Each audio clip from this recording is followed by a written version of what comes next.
We have to be very strong in terms of looking at the mosques. You have many, many people, thousands of people already in our country that are sick with hate. And people that are around him, Muslims, know who they are, largely. They know who they are. They have to turn them in. They know who they are. They see them. They have to report these people. These people are out there. Many, many people are out there with worse intentions than what this guy had. Worse. And they're out there. And people in his community and their community, they know who the people are. In some cases, they're married to them. But they know who these people are. Almost in every case, they know who they are. They brag about it. They talk about it. Other people know. Yep. People knew that this guy was going to create a bad act. They have to turn him in. If they don't turn him in, we are never going to be able to get along. It's going to be an impossible situation. The Muslims have to turn people in. The Muslims, you will find out. Now, all sorts of things will be said about this guy, and people would say, oh, gee, why didn't we get him?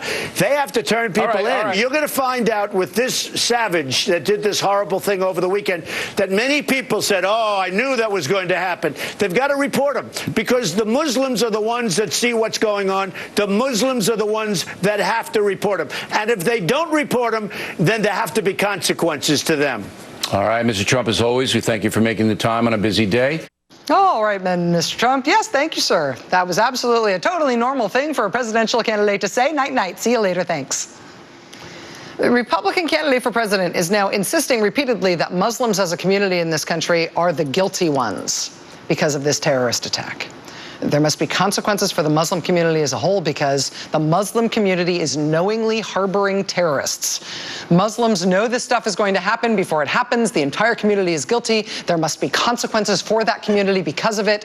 All Muslims are aiding and abetting crimes by terrorists in this country. I mean, this is a remarkable thing for anybody to say in public life. This is telling Americans who are Muslim, right? If you are Muslim and you are American, we want you to know that we think you are guilty of something by virtue of the fact that you are Muslim. We think you are with the terrorists, you are helping them.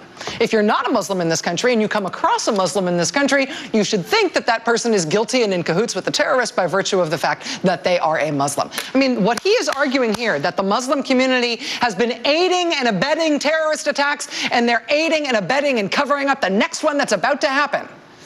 I mean, this is the kind of thing that makes weaker countries convulse into sectarian and religious violence. This is the kind of thing that in weaker countries, it eggs the population on, at large, to turn on its minorities, right, violently. And there has always been some strain of this kind of argument on the far-right edge in American politics. We are not used to it from someone in the role of major party presidential candidate.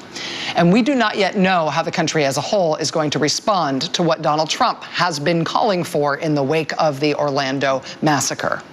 But what we did get today was a sharp rebuke from Mr. Trump's electoral opponent, Hillary Clinton, and also from the sitting president.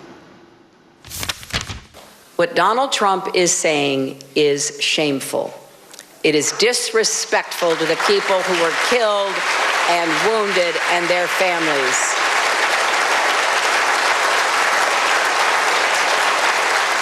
And it is yet more evidence that he is temperamentally unfit and totally unqualified to be commander-in-chief.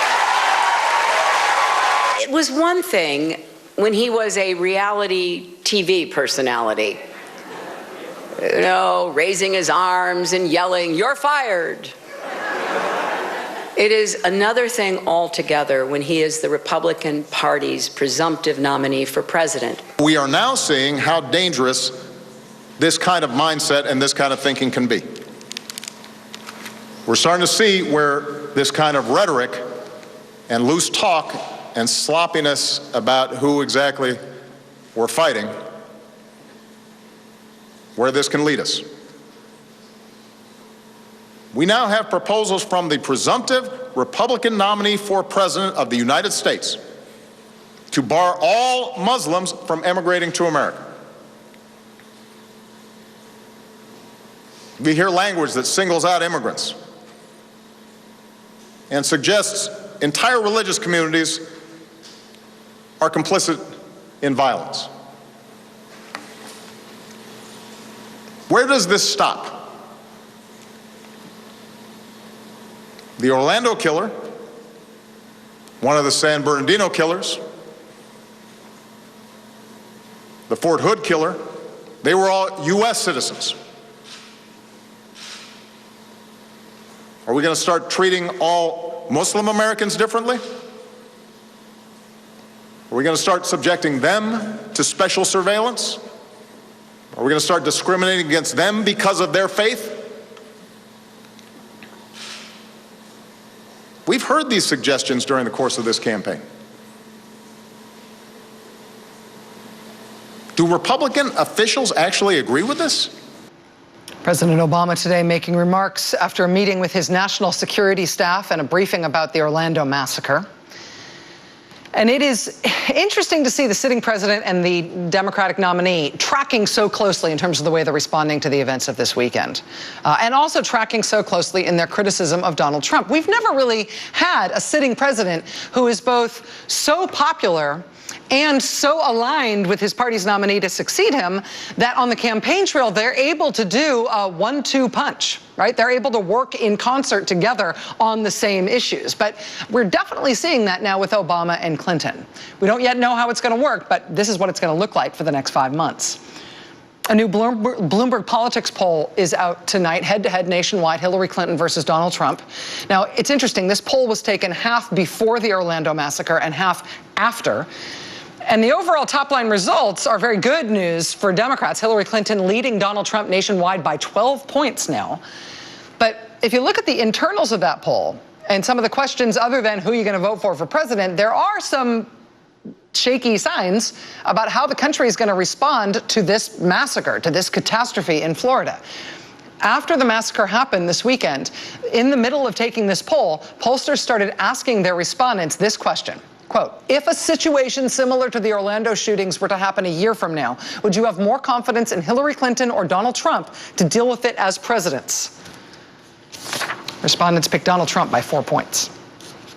Also this, please indicate whether you think the phrase would combat terrorist threats at home and abroad better describes Clinton or Trump. Respondents said Trump by 5 points. So this poll overall shows Hillary Clinton beating Donald Trump nationwide by 12. But it also shows the country tacking toward him in the very immediate aftermath of this terrible attack. It is almost unthinkable in our modern politics that you would have a national leader, the head of one of our two major political parties, telling Americans to start being suspicious of each other on the basis of religion after a terrorist attack, right? That you'd have a national leader telling Americans, you know what? We should turn on each other. We should start turning each other in. We should start being suspicious of Muslims among us because you know what? These Muslims, they know about the terrorists. They are not turning them in. They are aiding and abetting and harboring the terrorists knowingly. It is almost inconceivable that this is happening now in high-level American politics at the top of the Republican Party.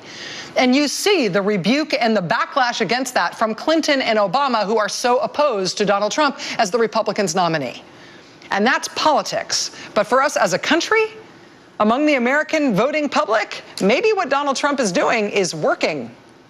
Maybe people like it. And if so, we are up against some very dark questions about who we are as a country and how strong we are as a country and what we are susceptible to. We've got more on that ahead. Stay with us.